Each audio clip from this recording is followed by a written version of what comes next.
uruhare bw'umuturage mu kubaka umuryango ushoboye kandi utekanye ni ntagereranywa kuko iterambere ry'igihugu mbere na mbere rishingiye ku muryango. Hari bamwe mu baturage babyumvishe vuba maze bishakamo ibisubizo babifashijwemo n'inzego z'ibanze. Urugero ni mu ntara y'Uburasirazuba, akarere ka Ngoma mu murenge wa Sake, ahashyizweho gahunda yiswe Mwihusenya Turahari igamije gukemura amakimbirane yo mu muryango. Umwaka urashize iyi gahunda itangiye, aho abaturage b'inyangamugayo mu bandi batoranywamo bamwe ngo bajye bafasha ingo zifite ibibazo by'amakimbirane nk'uko bisobanurwa n'umunyamabanga nshingwabikorwa w'umurenge wa Sake. Tujya gutekereza iyi gahunda ni muri cya gihe cy'inteko z'abaturage niho byatangiriye. Nibwo twicaye turavuga tuti mu rwego rw'umudugudu mw'isibo dufite abantu b'inyangamugayo, ibaza kumva mu murenge wawe ufite ingo 200 zifitanye amakimbirane, mu by'ukuri kiba ari ikibazo kidasanzwe. Birakwiye rero ko nawe ushakisha uburyo budasanzwe uri bukoreshe kugira ngo turebe yuko icyo kibazo cyabona. Mwihusenya Turahari ni komite igizwe n'abasaza n'abakecuru 6 batoranywa n'abaturage hagendewe ku bunyangamugayo bagaragaje. Iyi komite isura imiryango yagaragayemo ibibazo by'amakimbirane ikayiganiriza ndetse ikayifasha gusohoka muri ibyo bibazo. Ukuntu dukora iyo tubonye ingo zishyamiranye turihutira kujyayo. Turi abantu 6, hari abakecuru 3 n'abasaza 3. Kandi koko kuva aho tugiriyeho tubona umudugudu wacu umeze neza.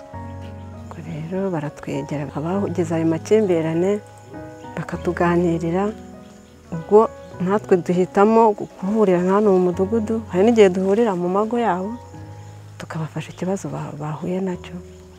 Iyo twabagezeho tubakemurira ikibazo kandi bakabyakira bakeye. Imwe mu miryango yigeze kubana mu makimbirane ivuga ko komite ya Mwihusenya Turahari yayifashije mu kwigobotora ibibazo yari ifite, none kuri ubu ikabibanye mu mahoro. Umudamu hari ibintu tumvikanagaho, ariko byabaye ngombwa ko tubwira umudugudu ko dufite ikibazo muri uru rugo. Umudugudu nawe atubwirira iriya komite ya Mwihusenya Turahari, babasha kuza kudusura tubaganiriza ku kibazo twari dufite muri uru rugo, batugira inama batugiriye turazumva, ubu turi kuzikurikiza, turi kubona biri gutanga umusaruro. Hari nk'udufuti nakora ifuti nkumva nta na kimwe bimbwiye, nyine umugabo agira ngo aravuze nkumva nta n'icyo avuze aho ngaho, ariko bari abakecuru baraje baranyigisha, banyereka n'uburyo umuntu yubaha umugabo pe. Nahise numva nyuzwe, ndavuga nanjye sinshobora kuzongera gusuzugura cyangwa se mbe nagira ikosa nkorera umugabo. Ubu mufata neza rwose, tubanye neza, nta kibazo na kimwe dufitanye, nabamfashe neza, nta na kimwe rwose namuburana. Ubu mbega ubu ni amahoro, tubatuje n'abana babona, tubona bishimye, nta kibazo baba bafite nabo. Uyu muryango wa Ntakarutimana Jean Bosco na Mukangaramba Marie Claire ubusanzwe ukora ubucuruzi, uvuga ko hari igihe ubucuruzi bwabo bwari bugeze aharindimuka bitewe no kutumvikana. Twabayeho nyine hano muri uyu muryango, ariko tukaba dufite ubucuruzi navuga ko ari bubiri. Ngiye nkora ubwanjye n'umudamu akora ubwe, hanyuma ntitubashe guhuriza hamwe ku mutungo, ariko baradusuye batugira inama. Na n'ubu ngubu umurongo tugenderaho n'uwo baduhaye. Twari dufite konti 2, ariko twahise tugira konti imwe duhuriza hamwe, hanyuma bya bindi byacaga ku ruhande bipfa ubusa nabyo turabigarura tubibyaza umusaruro. Jyewe n'igihe wagiye kubirebera ndabazana, ibingu nabanje kubimubwira ariko numva ntari kubyumva, ageze arabyumva. Ndabazana twicara hano turaganira turahuza, batugira inama. Bose mu Rwanda inama hose bagiye urugo rutashyira hamwe ntabwo batera imbere. Ariko nk'abasaza rwose iyo baje bakakuganiriza mwamaze gushwana no mu rugo, wumva amahoro aje, ukumva usize umutwe uratuje, amahoro akaza pe. Umuyobozi w'umudugudu wa Nyagasozi avuga ko mu gihe kirenga umwaka gahunda ya Mwihusenya Turahari itangijwe yagabanyije ibibazo bishingiye ku makimbirane. Iyi gahunda rero yamfashije ibintu byinshi, kubera ko nahoraga mu manza za buri kanya, kandi akenshi ugasanga ntizikemutse cyangwa se n'izigeragejwe gukemuka, ugasanga umuturage ntanyuzwe n'ibyo tumubwiye, agahitamo kuba yajyana ikirego nko ku kagari, kugira ngo yumve ko wenda nta karengane kaba karimo. Kugeza uyu munsi nta bibazo nyakira by'amakimbirane mu ngo. Nyuma yo kubona umusaruro watanzwe na gahunda ya Mwiusenya Turahari mu mudugudu wa Nyagasozi, iyi gahunda yaje gutangizwa no mu tundi tugari tugize umurenge wa Sake. Buriya dufite imidugudu 34 mu murenge wacu. Iyo midugudu 34 yose ifite komite y'abantu batandatu bashinzwe gukemura ariya makimbirane. Rwose kandi bakora neza abaturage bizera.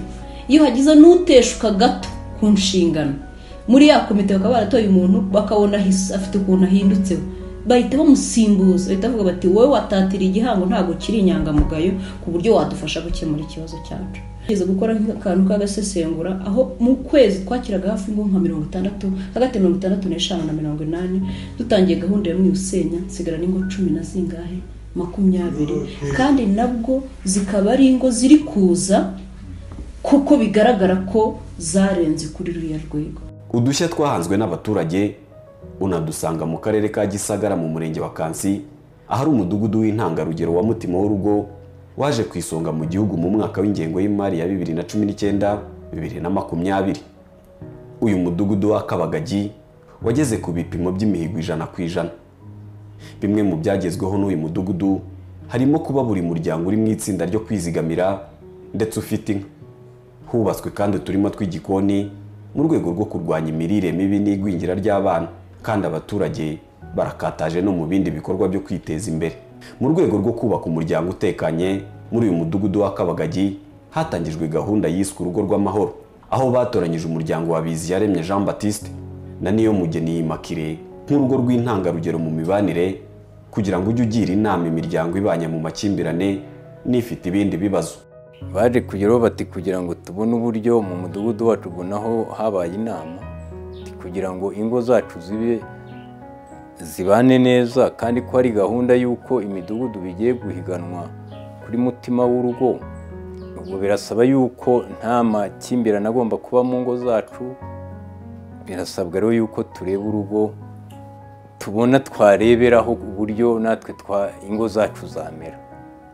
Haje kubamo nk'amatora, urugo rwacu baba ari rwo bahitamo yuko ari rwo bagomba kureberaho, kandi buzajya runabakemurira ibibazo.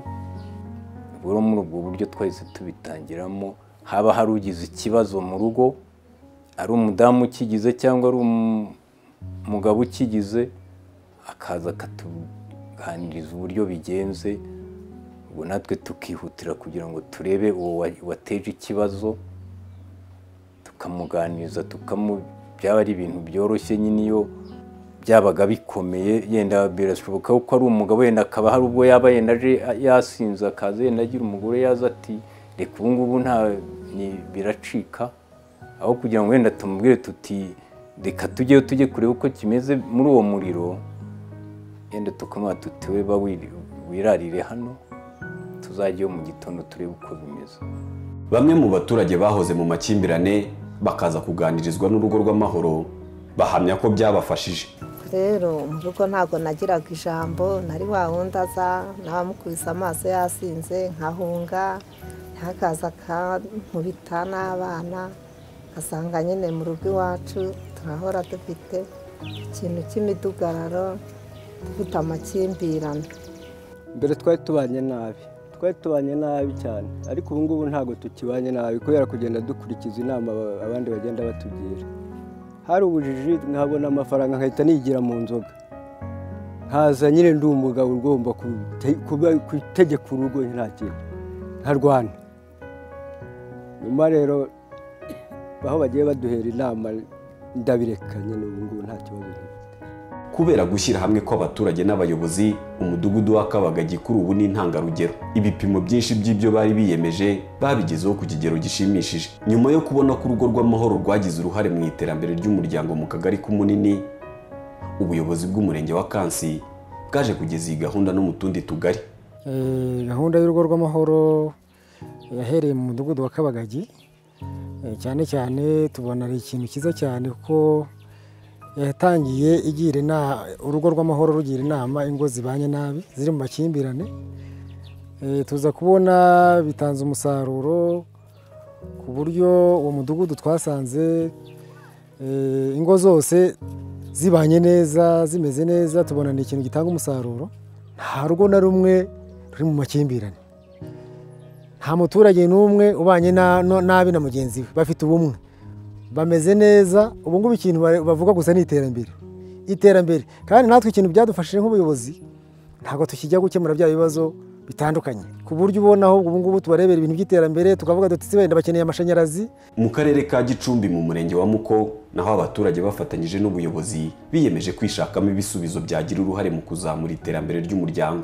Muri uyu murenge hatangijwe gahunda yo guherekeza imiryango itishoboye yiganjemo iyo mu cyiciro cya mbere cy'ubudehe. Iyi miryango iherekezwa n'abantu batoranyijwe bakayitoza gukoresha neza inkunga bahabwa na leta. Byaturutse muri njyanama y'umurenge, hajemo igitekerezo cy'uko bigaragara ko hari abaturage dufite nko mu cyiciro cya mbere cyane cyane bahabwa inkunga y'ingoboka ya VUP, ariko kubera urwego bariho njye navuga rw'imyumvire, ugasanga aya mafaranga babahaye ntibayakoresha uko byakagombye gukorwa kugira ngo azagire icyo abasigira n'igihe VUP izaba itariho. Nk'ibintu leta iba yabahaye nk'ayo mafaranga y'inkunga, ubundi abantu bo mu cyiciro cya mbere bakundaga kuyapfusha ubusa, ariko kuko uba umukurikirana umunsi ku wundi umwigisha no kuyacunga neza, agakuraho makeya yahahisha, andi akayakoresha ibikorwa by'iterambere. Niba afite itungo akarishakira ubwatsi, niba inzu ye ihomotse akamenya ko agomba kuyihomera atazahora abona abaza kumukorera akantu kose. Leta iyo iguteye inkunga ibigira ngo uzamuke, ntabwo ibigira ngo uzahore uteze amaboko. Guhora uteze amaboko ntabwo ari umuco w'Abanyarwanda. Ubundi umuntu ufashijwe ni ukumufasha kwifasha, ufashije ubundi cyiza ni ukumufasha kwifasha, nk'uko bavuga ngo aho kugira ngo uhe umuntu ifi wamwigisha uko ayiroba. Iyo fi bo barayibona ariko bakanigishwa no kuzaroba iyabo ubutaha. Bano bantu mu cyiciro cya mbere amafaranga babona bumva yuko ari ayo kunywera ikigage, urwagwa, ugasanga bahoze bari hahandi hasi, ntibaha agaciro ari amafaranga se, ugasanga nta gutekereza ejo mu gitondo bizaba bimeze bite, cyangwa ejo mu gihe iyi nkunga ya VUP ihagaze tuzabaho gute. Ariko tukimara kubona icyo gitekerezo ko twagiye tubagira inama, aya mafaranga mubonye ni makeya ariko udukeya wadukoresha tukaguha umusaruro, watuguramo ubwatsi ukabona ifumbire, ugahinga ibijumba, ugashyira ku mubyara igitoki kikera, ukabona ari kugenda babyakira neza. Umwe mu muryango waherekejwe ni uwamuzeye Serombo Augustin utuye mu kagari ka Mwendo umurenge wa Muko. Uyu musaza afite ubumuga bwo kutabona, ariko inama yahawe na Mirindi umuherekeza mu rugendo rwo kwiteza imbere zamugiriye akamaro. Ashima cyane gahunda yo guherekeza abatishoboye yahawe akabyiniriro ko kubyarana muri batisimu. Rwose mu by'ukuri iyo naza kubona uriya muvandimwe Mirindi Donati mwaze anyungura ubwenge, ntabwo nta kintu nagenda kugeraho. Kugera ku kisi kare kuzajya ndibona nanjye ngagirire ngarigira gute, ariko amaze kungira inama tugahuza, twaje kugira gute amafaranga turayihorera, turizirika mbega twizirika umukanda kuburyo twashaka kugeraho kugira ngo tukigereho. Yaragiye bama 100,000, amaze kumpa 100,000 nkabona ifite amafaranga 50,000. None inka yanjye ibi byaye kamasa, ka kamasa nako imbana kagurishije, maze kukagurisha bama 80,000, ama 80,000 ingahe. Ndagenda mbanguza umurima, ngurije agahene kari gahari, ngura umurima w'320,000 ndawugura. Buri gihe Boniface nawe ni umusaza wo mu murenge wa Muko, uhamya ko amaze gutera imbere abikesha guherekezwa. Aba bantu badufasha tutari twababona, ntabwo twari dufite ibitekerezo byo gutera imbere, ariko kuva aho tubaboneye batugiriye inama ubu twateye imbere. Iterambere nagezeho kuva aho tubonaniye, ubu mfite ubworozi bwiza, bangira inama y'ukuntu nakorora itungo, bangira inama yo kuvugurura inzu yanjye, nka nari ndi mu nzu itameze neza, none ndi mu nzu imeze neza. Rumva cyane n'udufaranga nsaguye ntujyana mu by'ubuhinzi kugira ngo nongere umusaruro. Urumva rero ko nateye imbere cyane. Ubuyobozi bw'umurenge wa Muko uvuga ko gahunda yo guherekeza abaturage batishoboye bo muri uyu murenge yahinduye imibereho y'abaturage kandi igira uruhare mu iterambere ry'umuryango no gukemura ibindi bibazo byabangamiraga iterambere ry'umuryango. Umusaruro ho birumvikana twiteze, hari abantu ngo nibura babonye ko bagomba kuba bava mu cyiciro cya mbere kubera ko bakoresha ya nkunga neza, ariko byagiye binatanga n'ubundi bufasha kuko hari n'amakimbirane yo mu ngo yagiye agabanuka, aho usanga hari abantu bahabwaga irankunga ugasanga umugore arahembwa ariko ntayigeza ku muryango kugira ngo ibe yafasha urugo, ku buryo usanga nabyo hari icyo byagiye bitanga. Ikindi nuko byagiye bigabanya, birumvikana umwarimu ntabwo yajya kugira inama umuryango urimo umwana wavuye mu ishuri, ibyo nabyo abantu babyitaho ku buryo usanga nibura hari icyo byagiye bitanga ku muryango. Umukozi wa SACCO nawe yagiye aba yigisha umuntu ku buryo ashobora kuba yakoresha amafaranga. Ni ibintu rero bitandukanye byagiye bidufasha, birumva nababwiye ko n'abakozi b'umurenge bayibamo, abakozi bo kuri centre de santé bayibamo, no kurwanya imirire mibi nabyo byagiye bizamura igipimo ku buryo usanga hano mu murenge wa Muko ubundi wasanga tugira abantu benshi bari mu mirire mibi, ariko ubu ngubu usanga baragabanutse ku buryo ubu dusigajemo 2 kandi bari mu muhondo. Ni ibintu ubona ko byagize akamaro cyane ku miyoborere y'umurenge no kwiterambere ry'umuturage. Ngurwo uruhare rwa bamwe mu baturage mu kwikemurira ibibazo hagamijwe iterambere ry'umuryango. Twese hamwe mureke tubigire intego, dufatane urunana, twubake umuryango ushoboye kandi utekanye, kuko ariyo nkingi y'iterambere rirambye.